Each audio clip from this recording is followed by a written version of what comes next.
Okay, there's couples out there that are experiencing difficulties in this area in their sexual life, which is it's obviously a big part of a relationship. It's important. When that starts to break down, things can start to splinter. What advice would you give to couples out there based on your experience and all the work that you do with couples that are experiencing difficulties? Where should they begin to look at being able to sort these issues out? Well, it depends on what the issue is, but I think the one that would be probably the most helpful thing is to first kind of, I guess, reinvent the relationship, renegotiate. Actually, because the reality is that most people get married based on fear. It's something that they think they should do. They're just kind of, they're caught up in some cultural paradigm.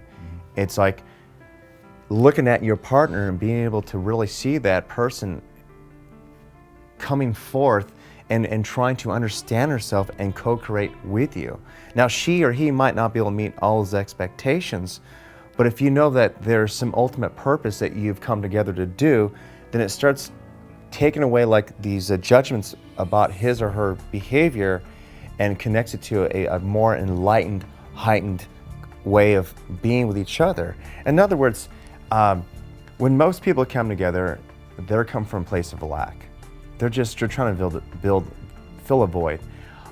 In addition to that, it's like they want to be socially accepted. It's just what people do.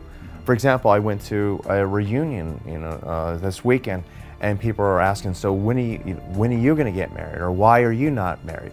I mean, if you're a man, your 30s, 40s, 50s, and you're not married, people ask you like as if it's taboo to be single. And so most people are like getting into relationships before they learn about themselves. And so with this being said, it's like being able to work on yourself and also know that your partner has her own separate journey that maybe has nothing to do with the marriage itself, and that it has to do with her own personal growth, and that when you can tap into that the relationship will shift. And here's some news. I know this is not specifically for men, but why not put it out there? Yeah, put it out there. Okay. Camera, yeah. And in cultures where women have a little bit more power, that the men are very sexually satisfied. And the bottom line is that women don't necessarily want to have power over men. What they want is equality. Equality. That's it. And be able to be socially accepted to be sexual beings. So how does a man give that freedom to his partner? What part? The freedom so that she can step into her power in that way. Dance with her.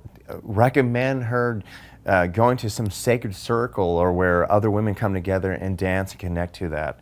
Get her, try to see if she'll get into, say, yoga or just something where there's movement in her body. When you think of the feminine, think of movement, think of flow, think of the ocean.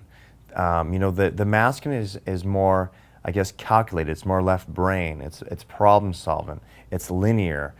In fact, meditating in silence would probably be a more masculine thing. It's why sometimes I notice with women it can be very difficult to meditate because, of course, it's masculine. It's emptying your mind and just being with a silence. But the feminine is not really about the silence. The feminine is about the hurricanes, the storms, the calm palm. It's about all those different things. It's about the variety. But a woman who is all over the place, what could be great about meditation is that helps her embody her own masculinity so she can ground herself. Oftentimes women are attracted to men to help anchor themselves. That's all it is. It's to give them some type of direction. Imagine the feminine energy being kind of like a train and the masculine energy being like the tracks, giving it some type of direction. But they complement each other. And a man doesn't always have to be the masculine person. He could be feminine at times. Like, for example, women I've dated they're like really in their heads about work, something's bothering them. The worst remedy is like saying, let me tell you how to do it, and start problem solving so we're both in the head and disconnected from the heart. In fact, it might turn into like an argument, as I might step into feminine. I might go say, let's get an ice cream. I might be playful because women, very quickly, like think about this, a woman can be just in the middle of the most heated argument. If a little puppy runs by them, or a little child smiling, what do? Me, they're like, their heart opens. Yeah. So if men can remember that, and even if the woman for the most part is usually masculine or whatever, Yeah.